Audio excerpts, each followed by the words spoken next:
Pueden tomar sus asientos y vamos a comenzar con este sermón de esta mañana, y los invito a que abran sus Biblias. Si alguien no tiene una Biblia, alce la mano y le hacemos llegar una Biblia sin ningún problema. Y le damos la bienvenida a los que nos visitan por primera vez. Sean bienvenidos a Capilla Calvario del Puente. Ojalá se sientan en casa. De nuevo vamos a estar en el libro de Romanos, capítulo 3. El libro de Romanos, capítulo 3. Si usted tiene esta Biblia, la blanca, está en la página 1153, 1154. En la página 1154 vamos a estar en la parte de arriba del versículo 19 hasta el versículo 20 nada más. Pero como acostumbramos aquí, pues queremos ver todo el contexto, ¿no? Así que vamos a leer desde el versículo 9 hasta el versículo 20 y luego les voy a explicar un poquito de lo que significa lo que dijo Pablo antes de llegar al versículo 19 y 20. Así que vamos a comenzar en el versículo 9 leyendo la palabra de Dios. Dice así, Romanos 3, 9 hasta el 20. Entonces, ¿qué? ¿Somos mejores que ellos? De ninguna manera, porque ya hemos denunciado que tanto judíos como griegos están todos bajo pecado. Como está escrito, no hay justo ni aún uno, no hay quien entienda, no hay quien busque a Dios. Todos se han desviado, a una se hicieron inútiles. No hay quien haga lo bueno, no hay ni siquiera uno. Sepulcro abierto es su garganta, engañan de continuo con su lengua. Veneno de serpientes hay bajo sus labios. Llena está su boca de maldición y amargura. Sus pies son veloces para derramar sangre. Destrucción y miseria hay en sus caminos, y la senda de paz no han conocido. No hay temor de Dios delante de sus ojos. Versículos 19 y 20, donde vamos a estar hoy. Ahora bien, sabemos que cuanto dice la ley, lo dice a los que están bajo la ley, para que toda boca se calle y todo el mundo sea hecho responsable ante Dios. Porque por las obras de la ley, ningún ser humano será justificado delante de él, pues por medio de la ley viene el conocimiento del pecado. Vamos a orar. Bendito Padre, te damos gracias por esta mañana de nuevo. Te doy gracias por los que has traído aquí. Pido que abras su mente, que tú, Espíritu Santo, ilumines nuestro entendimiento para comprender y captar, y luego danos la habilidad para ponerlo en práctica en nuestras vidas, aquellos que han sido redimidos por tu sangre. Cristo, que tú seas exaltado sobre todo hoy, que nosotros podamos ver claramente la realidad de que nosotros no te podemos alcanzar. No podemos alcanzar aquella salvación por nosotros mismos y necesitamos desesperadamente un Salvador. Esta mañana también queremos orar por la situación en nuestro estado y también alrededor de México, en las otras ciudades y estados donde están sucediendo cosas que no nos sorprenden realmente, porque pues como leímos ahorita, el hombre es veloz para derramar sangre. Pedimos, Padre, por los dos grupos, tanto los que están en autoridad, que están ahorita combatiendo contra los criminales, y también oramos por los criminales. Oramos por aquellos que están causando este caos en nuestra ciudad, en nuestro alrededor. Pedimos que de alguna forma u otra, que tú lleves tu evangelio a sus oídos y que ellos se arrepientan de su pecado y confíen en tu gracia para perdonarlos. Sabemos que no por ser autoridades, que ellos son exentos del pecado. También oramos por nuestras autoridades. Oramos por nuestros gobernantes, por los que están en posiciones de autoridad en el ejército.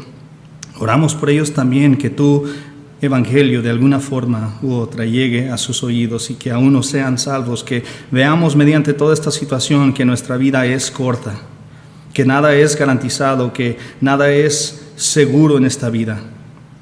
Así que necesitamos pensar más allá de esta vida y hay una vida venidera para todos. Ayuda esta situación para movernos, para mover a este pueblo a reconocer eso, que la vida es corta y que algún día todos vamos a perecer y todos vamos a estar ante ti, ante tu trono. ¿Y qué haremos en ese día? ¿Qué haremos? Bendito Padre, ayúdate, Cate, te lo pido, en el nombre de Cristo. Amén. Entonces ya leímos desde el versículo 9 hasta el versículo 20. Y de nuevo, solamente nos vamos a enfocar hoy en los versículos 19 y 20, ya que ya estudiamos los versículos anteriores. Y para los que nos visitan por primera vez, nosotros acostumbramos a elegir un libro de la Biblia y estudiarlo capítulo por capítulo, versículo por versículo, precepto por precepto, ir sucesivamente viendo todo el libro. ¿Por qué?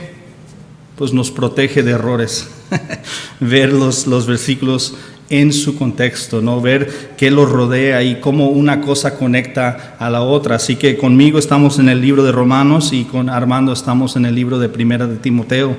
Así que hoy continuamos con nuestro estudio verso a verso por medio de el libro de Romanos. Y de nuevo les dije que vamos a ver un poquito del contexto, ¿no? Vamos a explicar qué sucedió en los versículos anteriores para traernos ahora a estos versículos 19 y 20. Podemos decir que nosotros estamos llegando o hemos llegado a la sección final de las malas noticias.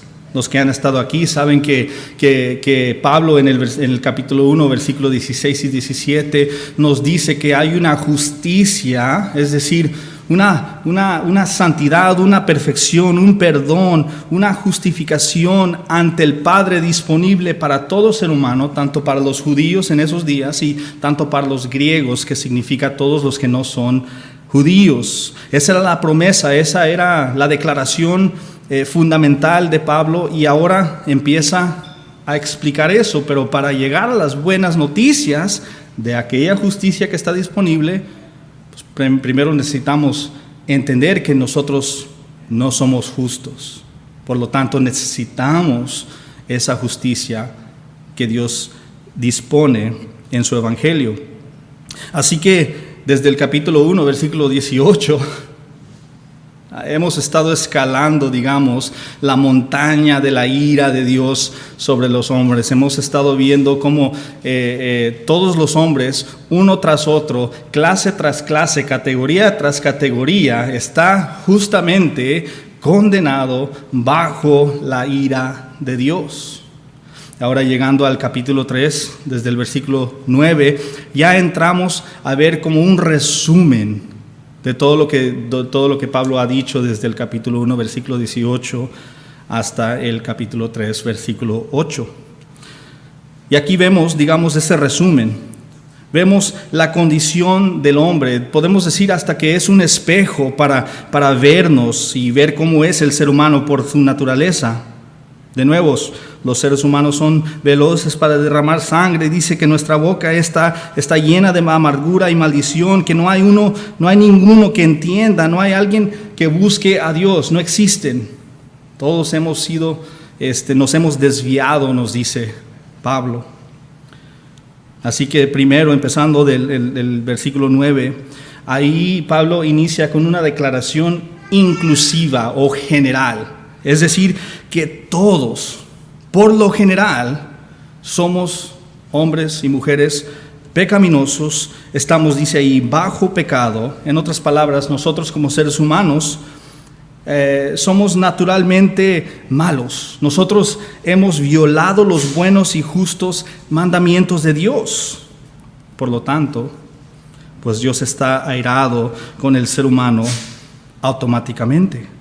Somos nosotros enemigos de Dios, nos dice la palabra de Dios. Estamos en enemistad con Él y por eso hemos acumulado para nosotros la justa y santa ira de Dios. Ahora, no hay excepciones a esta verdad. Necesitamos entender que todos estamos condenados como pecadores culpables. Ahora, hay personas en nuestra sociedad, en la historia del mundo, tal vez que nosotros podemos venerar y decir, esa persona era santa y era justa. Por ejemplo, Mahatma Gandhi, o por ejemplo, la Madre Teresa, o por ejemplo, el Papa. Podemos decir, mira sus vestiduras, qué elegante, es santo. O tal vez hasta podemos decir, pues la misma madre de nuestro Señor Jesucristo, la Virgen María. Ella de seguro era perfecta. No, ninguna de estas personas eran excepciones. Ninguna. Ni los mismos 12 apóstoles de Jesucristo eran perfectos. Todos éramos y todos somos más bien pecadores y somos condenados ante Dios. Dice ahí Pablo, en el versículo 9, que todos están bajo pecados. Así que si eres un ser humano, estás en esa categoría, automáticamente, al menos que Dios esté mintiendo por medio de su palabra, que no creo que nadie aquí piense eso. Pero en caso que nos olvidemos, Pablo nos dice también en el versículo 10, no hay justo ni aún uno. De nuevo, una declaración general, amplia, incluye a todo ser humano. Y de nuevo, por si tenemos esas mentes que se nos olvida, más adelante nos va a decir otra vez en el versículo 3, 23, diciendo, por cuanto, ¿cuántos pecaron? Todos pecaron y no alcanzan o están destituidos de la gloria de Dios. No sé si ustedes captan que Pablo nos quiere decir algo. Nos quiere decir que todos hemos pecado, que no hay excepción, que todos están justamente condenados ante Dios. Pero regresando al contexto del versículo 10 al 18, Pablo expone 3 razones particulares por las cuales la raza humana está justamente condenada ante Dios.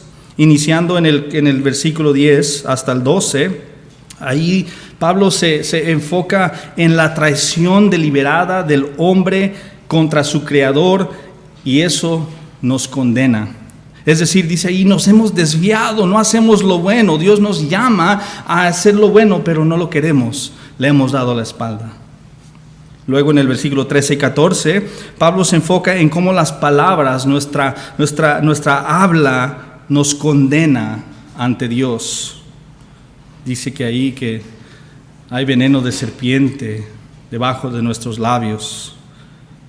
También en el versículo 15 hasta el 18 nos dice que nuestras acciones, las cosas que hacemos, de nuevo, somos veloces para derramar sangre, eso también nos condena. Y ahora llegando al versículo 19 al 20, Pablo nos mostrará cómo las personas que tratan de guardar la ley de Dios pensando que serán salvos por medio de ella son trágicamente, pero seguramente condenados también. Eso es un poco extraño, ¿no? ¿Guardar la ley te hace condenado? Un poco extraño, ahorita vamos a explicar exactamente cómo funciona esto. Pero para decirlo de otra manera, si tú piensas que la salvación depende de tu habilidad de guardar ciertas reglas o regulaciones, de nuevo estás perdido y estás condenado. Esta es la parte número 4 de nuestra serie, improvisada porque no sabía que iba a ser una serie, pero la serie llamada Toda la raza humana condenada. Si usted tiene sus notas, ahí lo dice el título del sermón, parte número 4. La condenación de la raza humana, y de nuevo le puse como subtítulo porque ya vimos que la traición, las palabras y las acciones del ser humano lo condenan. Ahora la ley de Dios condena al hombre, es el subtítulo del sermón de hoy. Veamos entonces lo que Pablo dice acerca de esta ley, la ley de Dios, y acerca de aquellas personas que ponen su confianza en su desempeño religioso para salvarlos. Comenzando al principio del versículo 19, dice, ahora bien, sabemos que cuanto dice la ley, lo dice a los que están bajo la ley. Curiosamente dice sabemos. Es decir, hay algo evidente, hay algo obvio aquí. ¿Qué son esas cosas? Dos cosas se mencionan en esta sección. Primero, que hay algo que se llama la ley. Ahorita vamos a llegar a qué es la ley. Y segundo, que la ley fue dada a un grupo específico de personas. Esas son las dos cosas que vemos aquí, las dos cosas que Pablo dice sabemos. Es evidente, es obvio. Vamos a empezar con los que están bajo la ley, ese grupo específico. Ese grupo es los judíos, el pueblo judío, el pueblo hebreo. Y lo que es la ley, esto realmente ha confundido a muchos y pues hay un poquito de debate. Hay algunos que piensan que la ley se refiere a todo lo que es el Antiguo Testamento, desde Génesis hasta Malaquías. Hay otros que piensan que se refiere al Pentateuco, que significa simplemente los 5 primeros libros de la Biblia, desde Génesis hasta Deuteronomio. Y esto se llama la ley de Moisés, la ley de Moisés. Así que unos dicen, ahorita hablando de la ley, está hablando de la ley de Moisés, pero también hay otros que simplemente piensan que significan los 10 mandamientos, la ley moral de Dios. Ahora, sin certeza completa, yo pienso que Pablo está hablando o del Antiguo Testamento completo, de Génesis hasta Malaquías, o está hablando específicamente del Pentateuco, la ley de Moisés. Yo creo que si elegimos la ley más amplia, digamos todo el Antiguo Testamento, pues sería mejor para atinarle, ¿no? Pero yo creo que más bien está hablando de la ley de Moisés, no tan pequeño como los 10 mandamientos, pero tampoco no tan amplio como todo el Antiguo Testamento. Pero, de nuevo, hay diferentes opiniones. Si usted opina que es otra cosa, Dios te bendiga. Puedo estar equivocado, puedes estar equivocado, no hay completa certeza. Pablo ya no está aquí, así que cuando lleguemos al cielo le voy a preguntar de cuál ley estabas hablando. De todos modos, podemos ver algo aquí, que la afirmación de Pablo es que la ley, cualquiera que sea, la ley tiene autoridad solo, exclusivamente, sobre aquellos a quienes les fue dada. Eso es lo que nos está diciendo, que al pueblo judío, aquellos nada más. En cierto sentido, esto es una continuación de su declaración en Romanos 2:12, y si tienen sus notas ahí pueden leerlo conmigo. Dice, pues todos los que han pecado sin ley, ahí está hablando de una categoría, sin ley también perecerán. Y todos los que han pecado bajo la ley, la misma cosa que está diciendo aquí, por la ley serán juzgados. De nuevo, vemos aquí que hay dos clases de personas. Aquellos que tenían acceso a la ley escrita de Dios, sus mandamientos, sus pactos, sus estatutos, sus oráculos, como nos dijo en Romanos 3:2, es decir, aquellos que eran el pueblo de Dios, los judíos. Y también había otro grupo, otra clase de persona, los que no tuvieron acceso a la ley. Dice los que tienen ley y los que no tienen ley. Los que están, unos serán juzgados sin ley, otros serán juzgados con ley.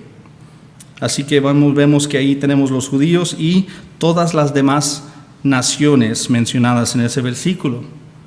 Aunque las naciones no judías no tenían la ley escrita de Dios, Pablo dice esto acerca de esas naciones en Romanos 2:14.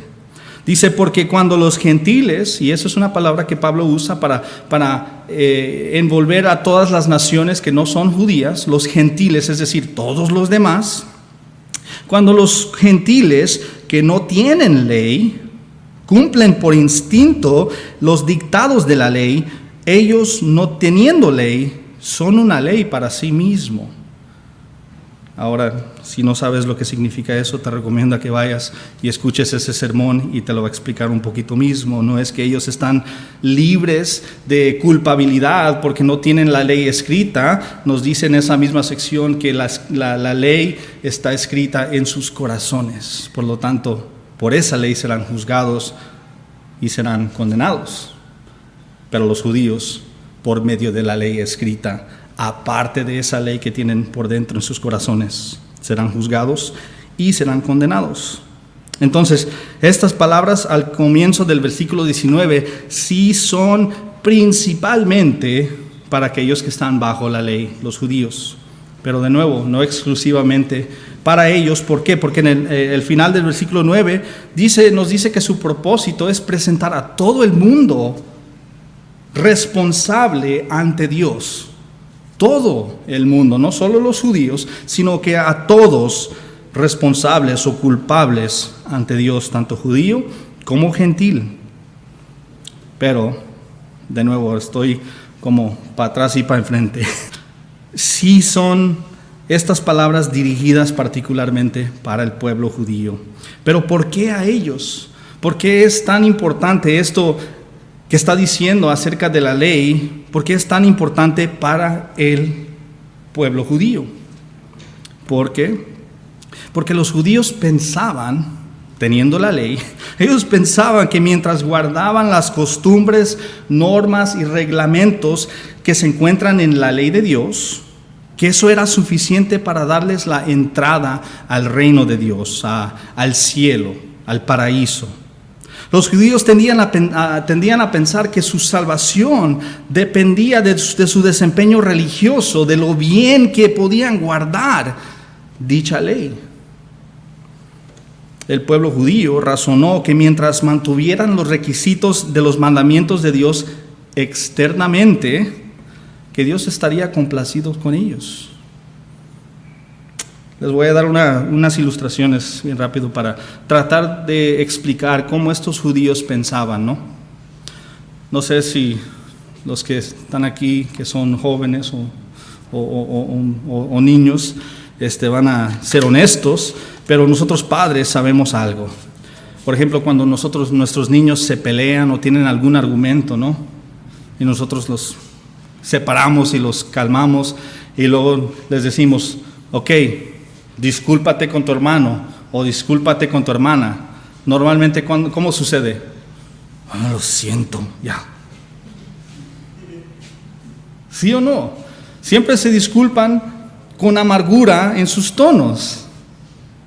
No dicen, oye, hermano, hermana, lo siento, perdóname. No, nunca. Y cuando les dices, oye, dilo correctamente, dilo como si lo estuvieras diciendo en serio. Ya lo dije, ya. ¿Sí o no? Los niños, y si somos honestos, si somos jóvenes y nuestros padres nos dicen algo, hacemos eso. Pensamos que pues ya lo hice, ya con eso basta. Que tu corazón y tu actitud no importa. O por ejemplo, los que tenemos pequeñitos, ¿no? Más chiquitos como yo y mi esposa. Nuestros niños son pecadores y hacen un desastre por toda la casa con sus juguetes. Eso que no tienen tantos juguetes, pero hacen un desastre ya sea en su cuarto, en la sala, en la cocina. Mi niño le gusta colectar piedras, ¿no? Piedras y minerales, quién sabe qué. Va a ser geólogo, no sé, pero pone sus piedras por todos lados, y tiene grandes y tiene pequeñitas, y luego digo, oye, ya es hora de cenar, limpia todo eso. Y agarra sus juguetes, tirando por allá, y le digo, oye, ¿y tu actitud qué? Ya cálmate, me dijiste que limpias, estoy limpiando. Como si no me importa su actitud, solamente sus acciones. Y eso es como muchos de los judíos tendían a pensar. Mientras guardaban las leyes exteriormente, mientras hacían lo que Dios mandaba, la condición de sus corazones no importaba. Pensaron que mientras ayunaran, o oraban, o diezmaran, si ellos seguían todos los rituales y ceremonias y los días festivos de la ley de Dios, que no importaba si lo hacían de corazón o no, así como los niños. En otras palabras, ellos vieron la ley de Dios y aquello que contiene como una lista de quehaceres. No era más que una lista de deberes para ellos. Cosas que hacer, tengo que hacer esto y esto y esto, y no tengo ninguna libertad. Dios me está mandando a hacer esto y esto y esto. Hay dos problemas con esta especie de religiosidad vacía, vana y condenable. Primero, los que son padres saben que si tu niño hace lo que tú le digas, pero no lo hace de corazón, eso no te agrada. El niño que limpia su cuarto con una actitud terrible, pues eso realmente no agrada al Padre. Y a Dios le importa, sí le importa que su pueblo obedezca, pero también le importa cómo obedece y por qué obedece. Las actitudes del corazón, podemos decir, también son importantes a Dios. Así que no solamente son los hechos externos, sino la motivación de nuestro corazón. En segundo lugar, cuanto más se esforzaban estos judíos por guardar los estatutos de la ley de Dios exteriormente, más santos se consideraban a sí mismos, como muchos cristianos hoy en día. En sus mentes, cuanto más guardabas los requisitos externos de la ley, más justo eras, lo que significaba que Dios te favorecía más que otros. Qué triste. Podemos decir que su desempeño religioso, al guardar externamente los requisitos de la ley de Dios, alimentó un sentido de orgullo y de arrogancia en estas personas. Pero tenemos que preguntarnos algo muy obvio. ¿Era el propósito de la ley de Dios salvarnos? ¿Fue la ley de Dios diseñada para que uno se esfuerce por cumplirla? Y si la cumplimos, si cumplimos los requisitos de la ley, que de alguna forma nos ganaríamos la gracia o el favor de Dios. O dicho de otra manera, ¿es guardar la ley el camino de salvación de Dios? ¿Es guardar la ley el camino de salvación de Dios? La respuesta es no, absolutamente no. Dios no dio la ley para que pudiéramos guardarla y ser salvos por nuestra capacidad de guardar sus mandamientos y sus estatutos. De ninguna forma. A veces yo creo que queremos convertir a Dios como nosotros. ¿Y nosotros qué hacemos? A veces jugamos juegos, ¿no? Juegos de mesa o lo que sea. Y acumulamos puntos en esos juegos y el que tiene más puntos gana. Y pensamos luego que podemos llevar eso y aplicarlo a la teología o a la palabra de Dios. Y decir, de alguna forma, si acumulo más puntos que todos estos pecadores, seré salvo. Esa arrogancia, esa jactancia que Pablo va a abordar más adelante en este capítulo, va diciendo, ¿dónde está entonces tu jactancia, hombre? En la salvación que Dios ha diseñado no hay jactancia alguna del ser humano. No es como un juego. Nosotros no podemos acumular ni ganar ese premio, ni nos van a dar una medallita de oro, pues tal vez una corona de oro ya en el cielo, pero no va a ser por nuestro desempeño religioso. Entonces, ¿por qué se dio la ley? ¿Cuál fue el propósito de la ley?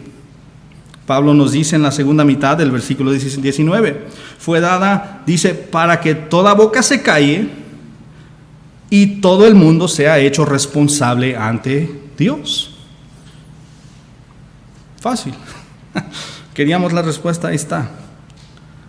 De acuerdo con este versículo, esta parte, la ley fue dada con dos objetivos. Primero, fue dada para silenciar a la humanidad y eliminar todo sentido de arrogancia, confianza o jactancia de nuestros labios.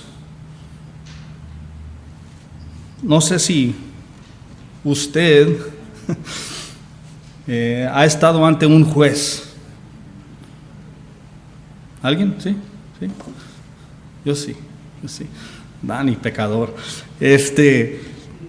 Cuando estás ante el juez, ¿cuánta jactancia hay? ¿Cuánta arrogancia hay? Pues, si eres no tan inteligente, va a haber tal vez mucha jactancia. Pero si eres inteligente, vas a cerrar tu boca. No vas a decir nada para condenarte aún más. Vas a decir, ok, juez, dime cuál es mi castigo. Y ese es el propósito de la ley. Cerrar nuestras bocas. La ley fue diseñada para tapar la boca de los hombres pecadores.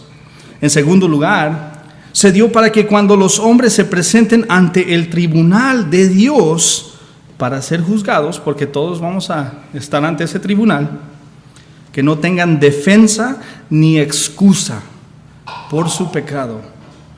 Esa es la otra razón. Es decir, para que todos los hombres, como dice ahí, sean hallados responsables o culpables en el día del juicio. Ese es el propósito de la ley. Para que nadie pueda escapar de la ira de Dios y de la condenación de Dios. Dios solo ha dado una forma en que los hombres pueden pasar de ser pecadores culpables a ser declarados justos en el día del juicio, pero esa forma no es a través de nuestro desempeño religioso, no es mediante el cumplimiento de ciertas normas, reglas, tradiciones o costumbres. Esto es lo que Pablo nos dice en el versículo 20, dice, porque por las obras de la ley, es decir, tus tradiciones, las reglas, las normas, ningún ser humano será justificado delante de él, delante de Dios. Les quiero preguntar, porque pues ahí está la respuesta. Ojalá todos contesten correctamente. ¿Puede alguien alcanzar la salvación por medio de sus obras, por medio de su esfuerzo, según este versículo? De ninguna manera. De ninguna manera. Dice, porque por las obras de la ley, ¿cuántos? Ningún ser humano, ninguno será justificado ante Él, ante Dios. No hay excepciones. Ninguna cantidad de obras de nuestras manos puede satisfacer las demandas justas de la ley de Dios. Es así de fácil.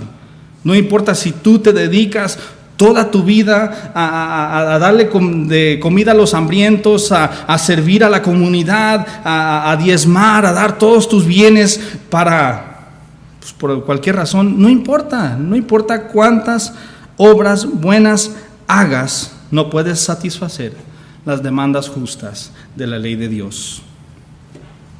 Qué verdaderamente trágico. Pero qué verdaderamente trágico es cuando alguien ahora deposita por completo su confianza en la ley de Dios que fue diseñada para condenarlos. Qué triste. Me estaba imaginando cuando estaba preparando este sermón, me estaba imaginando que estaba en la cocina cocinando, ¿no? Y estaba, no sé, estoy preparando una carne asada, ¿no? Ahí en la estufa. Y de repente me retiro. Agarro mi celular y me entretengo ahí en el Face un ratito. Y de repente huelo humo. Y mi casa está encendida. Y yo digo, wow, tengo que hacer algo. Salgo para afuera, agarro una cubeta con un líquido y entro a la casa y lo echo. Pero no me doy cuenta, yo pensando que era agua. Era gasolina. Aquello que yo confiaba que iba a apagar ese fuego, la lumbre, fue aquello que quemó toda mi casa. Qué triste es confiar en aquello para salvación que fue diseñado para condenarte. Qué triste. Y muchos judíos hoy en día aún piensan así. Piensan que la ley de Dios y cumplir los requisitos de la ley de Dios puede justificarlos ante Él. Otras personas están poniendo su confianza en otras cosas. Pero la gran pregunta es tú. ¿En qué estás confiando para salvarte en el día de juicio? ¿Qué importa a los judíos? ¿Qué importa al vecino? ¿Qué importa a los que están allá y los que están acá? Tú. ¿En qué has puesto tu confianza para salvarte en el día de juicio? Te voy a hacer la misma pregunta, pero ligeramente diferente. ¿Qué crees que debes hacer para ser salvo? ¿Qué crees que debes hacer para ser salvo? Es una pregunta válida, ¿no? Es una pregunta válida. Debemos contestar esto, y si tenemos la respuesta incorrecta, tiene consecuencias gigantes, extremas. Así que, ¿qué crees que debes hacer para ser salvo? ¿Debes comprometerte a diezmar a la iglesia? ¿Debes comprometerte a asistir fielmente a la iglesia o servir en algún ministerio? ¿Tienes que hablar en lenguas? Mujeres, ¿tienes que usar faldas y no usar maquillaje? ¿Debes repetir alguna oración mágica escrita antes que Dios te pueda salvar? Todos estos son ejemplos de confiar en nuestras obras para salvarnos. Eso se llama salvación por obras. Y francamente, en lo que es la religión cristiana, eso se llama una herejía.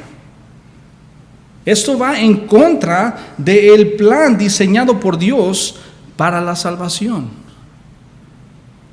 Nosotros no nos salvamos por nuestra asistencia a la iglesia, por bautizarnos, por confesar nuestros pecados a un sacerdote. Por nada de eso nos salvamos. No podemos. Y si creemos que podemos salvarnos por cualquiera de esas cosas, entonces déjame decirles, estamos perdidos. Si alguien piensa que esas cosas lo pueden salvar, está condenado, está perdido. Si ese eres tú, te quiero decir que has edificado tu casa sobre el fundamento equivocado. Has construido tu hogar sobre la arena. Un día, cuando estés ante Dios, algo va a suceder. La tormenta rugirá, la tormenta de su ira. La tormenta va a destrozar tu casa, y tú buscando refugio vas a entrar a esa casa con el fundamento que no sirve, y esa casa junto contigo adentro se va a derrumbar. ¿Por qué? Porque construiste y confiaste sobre un fundamento equivocado, un fundamento que no sirve en aquel día del juicio. Cualquiera que confíe en las obras de sus manos para salvarlos está bajo maldición divina. Está bajo maldición divina, y no lo estoy inventando. Dice Pablo en Gálatas capítulo 3, versículo 10: porque todos los que son de las obras de la ley, es decir, aquellos que confían en sus habilidades de guardar la ley, están ¿qué? Bajo maldición. Sigue diciendo, pues escrito está: maldito todo el que no permanece en todas las cosas escritas en el libro de la ley para hacerlas. Es decir, en teoría, sí puedes salvarte guardando la ley, pero la tienes que guardar desde el momento de tu concepción hasta el momento de tu muerte, perfectamente, sin faltar en un solo punto. Si lo puedes hacer, pues ánimo. Pero si eres pecador como yo, estamos en problemas. Porque nos dice en el versículo 20 muy claramente: porque por las obras de la ley, por nuestro desempeño religioso, ningún ser humano será justificado delante de Dios, delante de Él.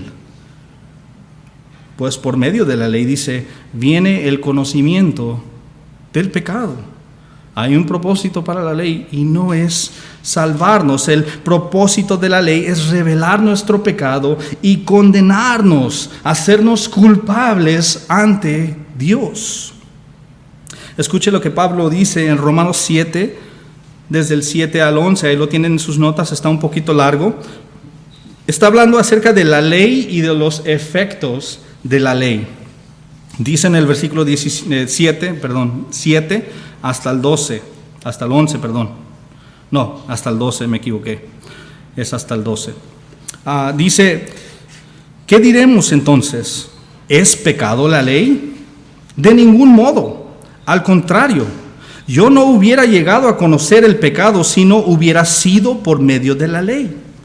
Porque yo no hubiera sabido qué es la codicia si la ley no hubiera dicho, no codiciarás. Pero el pecado, aprovechándose del mandamiento, produjo en mí toda clase de codicia. Porque aparte de la ley, el pecado está muerto. En un tiempo yo vivía sin ley, pero al venir el mandamiento, el pecado revivió y yo morí. Y este mandamiento, que era para vida, a mí me resultó para muerte. Porque el pecado, aprovechándose del mandamiento, me engañó y por medio de él, por medio del mandamiento, me mató. Versículo 12. Así que la ley es santa y el mandamiento es santo, justo y bueno. Dos cosas son evidentes en estos versículos acerca de la ley. Primero, la ley es buena. La ley es buena, muy buena, extremadamente buena. Y la ley revela nuestro pecado y nos condena. Estos judíos, al confiar en la ley para salvarnos, es como alguien que se acerca donde ejecutan a las personas, ¿no? Esas guillotinas donde le metían la cabeza y luego dejaban caer la guillotina, ¿no? Eso es como una persona que llega y dice, qué bonito instrumento, me voy a meter la cabeza, me voy a poner aquí, me voy a poner el candadito y hay una palanquita. Y deja caer la guillotina sobre su cabeza. Porque eso es la ley, es una guillotina. Ahora, ¿qué nos va a salvar de la guillotina? Porque va a caer tarde o temprano. De nuevo, alguien podría estar pensando, si la ley nos condena, si la ley es una guillotina, es mala, ¿verdad?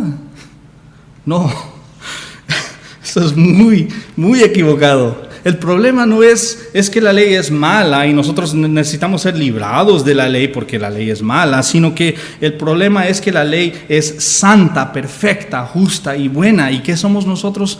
Todo lo opuesto. Somos injustos, somos impíos, somos pecadores, somos malos. Ese es el gran problema.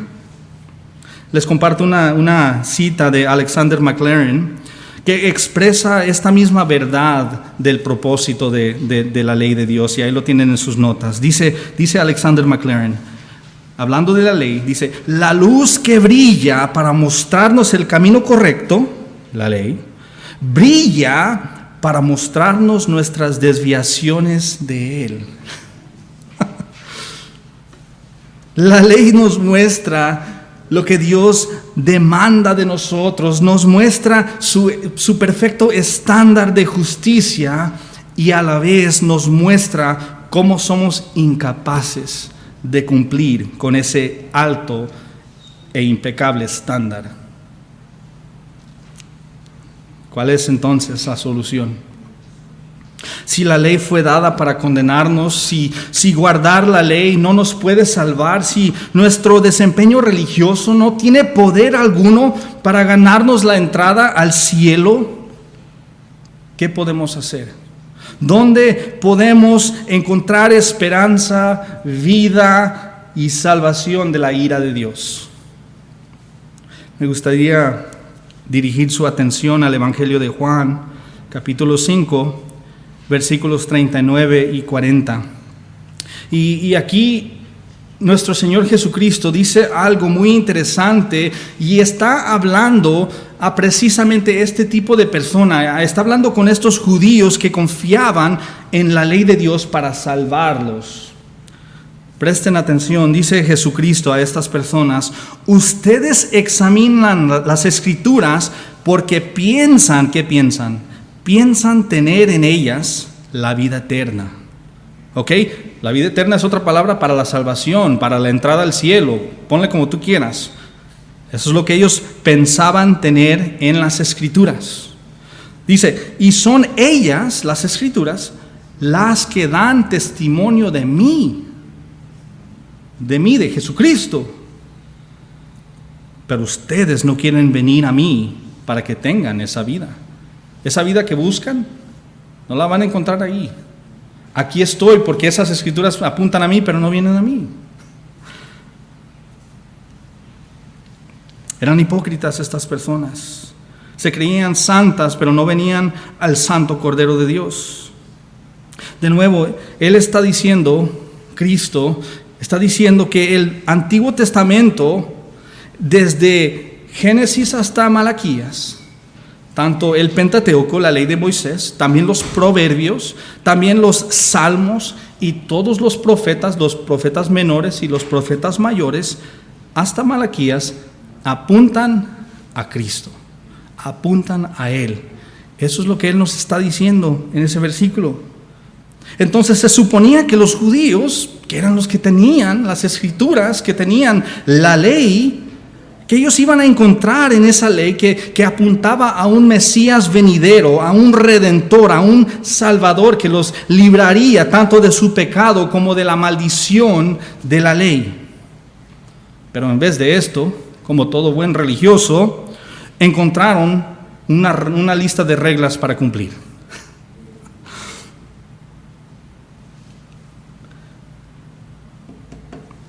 Los cristianos no hacen esto, ¿verdad?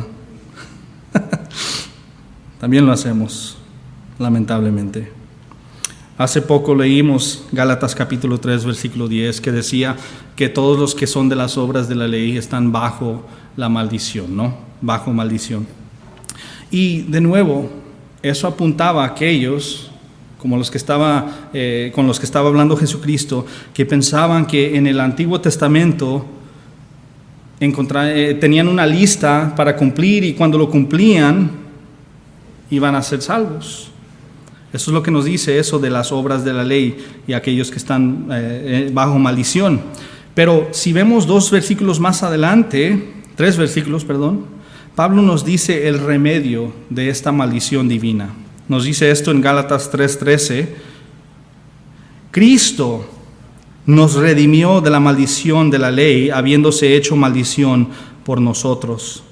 Porque escrito está: maldito todo el que cuelga de un madero. Ahí está el remedio, ahí está la respuesta, ahí está el alivio. Cristo nos redimió de la maldición de la ley. Y nos dice ahí que cuando Cristo colgó de ese madero, que Él tomó la maldición divina. Él tomó la ira de Dios que nosotros merecemos por no cumplir la santa ley de Dios. Pero está bien, Jesús, pero ¿por qué Jesús? ¿Por qué Jesús era el único sacrificio válido por el pecado del mundo? ¿Qué hizo a Jesús la única ofrenda aceptable ante el Padre? O en otras palabras, ¿qué lo hace diferente de cualquiera de nosotros, cualquier otro ser humano? ¿Qué lo hace diferente? Lo que lo hizo diferente es que Él es Dios en la carne. Él es el único que ha guardado la ley perfectamente, desde la cuna hasta la tumba. En otras palabras, Jesús es el gran cumplidor de la ley. Él es la versión del hombre que el hombre no puede ser, perfecto y justo y bueno. Él vivió y murió en lugar de aquellos que no podían cumplir la ley. Cada vez que nosotros fallamos, y a veces decimos, ¿no? Y he escuchado mucho en el ámbito cristiano, pues no somos perfectos. Como si, Dios nos ve, es que no son perfectos. Por así decirlo, Dios, si dice algo así, va a decir, ¿por qué no son perfectos? Lo tomamos tan a la ligera. Pero cada vez que nosotros no cumplimos con el mandamiento más mínimo de la ley, de lo que Dios ha mandado, ¿han tomado en cuenta que los 10 mandamientos no son 10 sugerencias? Son 10 mandamientos. Mandamientos. No, ahí les van 10 opciones. Recomendaciones. Son órdenes del rey, del jefe del universo, a su creación. Y lo interesante es que Dios le dijo al sol, quédate ahí. Y el sol hizo caso. Y la luna, y las estrellas. Y le dijo a cada planta, tú reprodúcete según tu especie. Y los árboles lo hacen. Obedecen. Y el ser humano, no, le dice a Dios. ¿Cómo nos atrevemos? Cada vez que nosotros no cumplimos con un mandamiento de Dios, por más mínimo que pensemos que sea, es decirle a Dios, no me importa lo que tú digas, yo voy a hacer lo que yo quiero. Eso se llama rebelión y pecado. Cada vez que fallamos de cumplir es pecado, y la Biblia nos dice muy claramente que la paga del pecado es ¿qué? La muerte.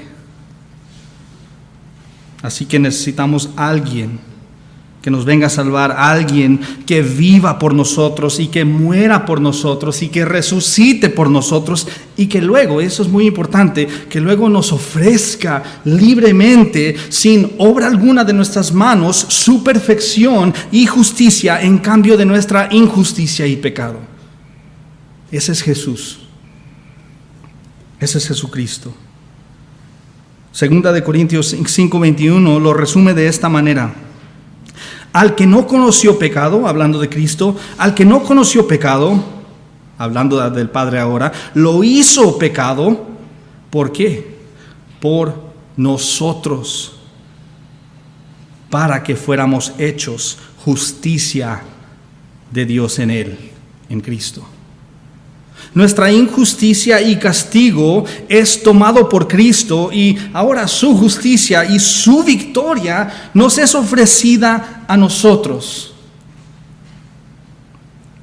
Eso solo fue posible porque Él obedeció y cumplió perfectamente las demandas de la ley de Dios al nunca pecar. Algo que nadie puede hacer, solo Cristo. Hebreos capítulo 4 versículo 15 también afirma esto de que Cristo se mantuvo sin pecado, diciendo esto: porque no tenemos un sumo sacerdote que no puede compadecerse con nuestras flaquezas o nuestras debilidades, sino uno que ha sido tentado. Ojo, tentación no es pecado. Sino uno que fue tentado en todo como nosotros, como el ser humano, pero muy importante, sin pecado. De nuevo, ¿por qué califica Jesús para hacer ese sacrificio perfecto para la humanidad? Porque nunca pecó, porque siempre guardó los mandamientos de Dios, cada uno de ellos, y en el ámbito teológico se llama la obediencia activa de Cristo. Hay obediencia activa y pasiva, es decir, cosas que hizo porque el Padre lo mandó a hacer y lo hizo, y cosas que Él activamente se esforzaba para hacer, que es cumplir toda la ley de Dios. Ahora, de nuevo, pensar que puedes guardar la ley perfectamente, es decir, que tú eres más justo que Cristo, que tú eres más digno que Cristo, el Cordero de Dios. Pero Dios solo ha dado una manera para que los hombres pasen de ser culpables a ser encontrados justos e inocentes en el día de juicio. Y esa manera es a través del sacrificio de Jesucristo, el único cumplidor de la ley que jamás haya vivido. Hoy, si has estado confiando en tus habilidades, en tus buenas obras, en tu desempeño religioso, si estás confiando en cualquier otra cosa o persona para la salvación aparte de Cristo, necesitas arrepentirte de ese pecado hoy y confiar exclusivamente en Cristo para salvación. Nada más te puede salvar. Y si te arrepientes hoy y crees en el sacrificio de Cristo, lo interesante es que esa perfecta obediencia que Él tuvo te es dada exclusivamente por fe. Si tú crees, eso es dado a ti. Eso se le llama la doble imputación. Lo que Cristo hace es considerado como nuestro. Y lo malo que nosotros hicimos es considerado como de Cristo. ¿Ustedes entienden lo que sucedió en la cruz? Cristo dice: ¿por qué me has desamparado, Padre? ¿Por qué me has desamparado? Él fue separado del Padre para pagar por nosotros, por nuestros pecados. Ahí en esa cruz Él recibió el castigo que tú y yo merecíamos, la vergüenza, todo. Obviamente podemos pensar en los clavos y todo eso que sucedió físicamente, pero más que eso, Él recibió sobre Él la ira de Dios. Por eso al final dijo: consumado es. Consumado es. Fue pagado la deuda del pecado. Este es el gran y glorioso intercambio, la doble imputación. Tu pecado dado a Él y su perfecta justicia y obediencia a la ley ahora es nuestra. Por fe, por fe. Así que un criminal culpable ahora se puede parar ante el trono de Dios y no perecer condenado. ¿Por qué? Porque ahora por fe se puede parar ante el Dios con confianza total en Cristo. Ya no se para ante el juez con sus propios méritos. Tampoco se para ante el juez en sus propias vestiduras sucias, pecaminosas, sino que ahora se para ante el juez justificado por el mérito de Cristo y vestido en las radiantes vestiduras de su Salvador. Alguien podría estar pensando: entonces, Dani, ¿me estás diciendo que yo no tengo que obedecer nada? No has entendido el mensaje. No eres regenerado, no eres salvo si tú piensas que te estoy dando una licencia para pecar, si te estoy diciendo que sal de aquí, agárrate tu chela, vete para allá, haz lo que tú quieras. No estoy diciendo eso. Estoy diciendo que ya no debemos preocuparnos por las buenas obras y la vida de rectitud. No, de ninguna manera. Cuando somos salvos por la fe en Cristo, mucho sucede.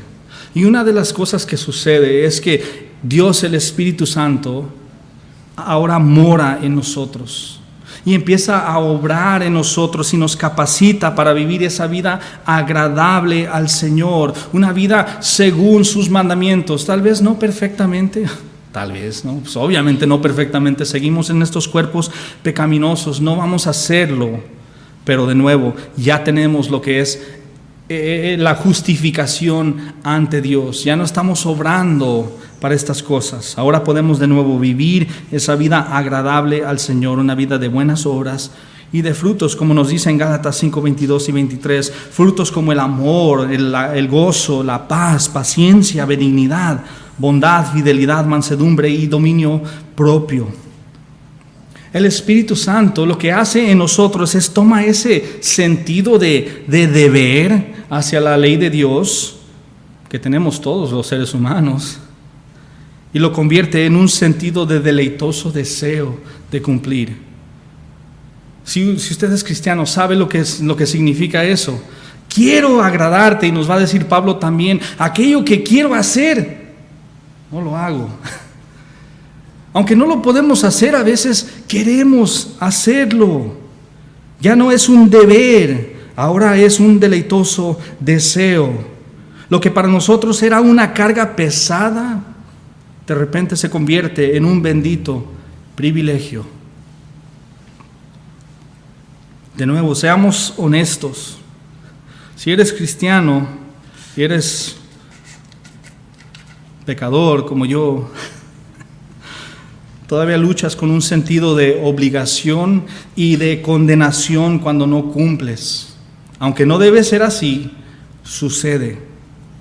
Hablaré por mí mismo y les diré que a veces tengo un sentido de condenación cuando no oro lo suficiente, cuando no tengo algo para ofrendar, cuando pienso que debo compartir el evangelio con alguien y me gana el temor y no lo hago. Cuando no estudio mi Biblia todos los días, lo suficiente que pienso que debo, me siento condenado. Todavía lucho con el pensamiento de que Dios está menos complacido conmigo cuando fallo en cumplir estas cosas.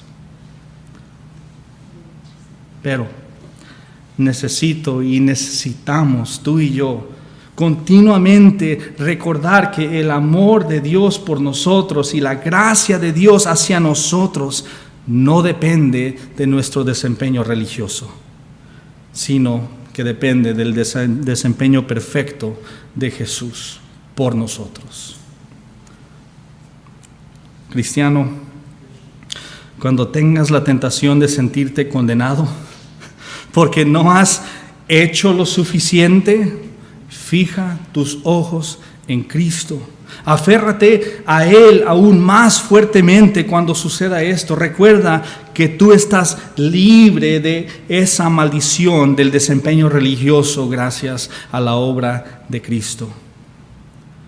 Si necesitas, predícate a ti mismo diariamente Juan 8:36, que dice esto: si el Hijo los hace libre, ustedes serán realmente libres. Eres libre. No pongas tu esperanza en nada más que Cristo. No pongas tu mirada en nada más que Cristo.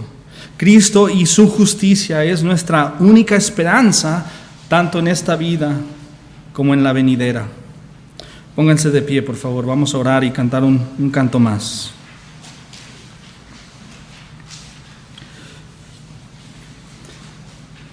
Te damos gracias, Padre, porque aquello tanto que no podemos hacer nosotros por nosotros mismos, especialmente aquello eterno, aquello espiritual, que tú mandaste a tu Hijo Jesucristo para hacerlo por nosotros, para nacer de una virgen, para vivir esa vida perfecta que nosotros no podíamos vivir, para luego ir y ser condenado y crucificado por nosotros. Muerto, fue puesto en el sepulcro y luego resucitó. Te damos gracias que ahora Él ascendió a tu diestra y ahora Él intercede por nosotros. Él es nuestro abogado en nuestra debilidad y en tiempos de tentación y en tiempos de flaqueza. Por eso, Padre, te damos gracias. No tenemos nada más que darte. Pero de todos modos, Padre, te queremos servir más, te queremos obedecer más. Ayúdanos por medio de tu Espíritu a avanzar poco a poco en nuestro caminar. Que podamos diariamente esforzarnos, no para salvación, esforzarnos porque somos salvos, a obedecer tus mandamientos, a deleitarnos en tu palabra, a encontrar gozo y al contemplar tus maravillas. Ayúdanos, Padre, en esta mañana te lo pido, en el nombre de Cristo Jesús, nuestro Salvador. Amén.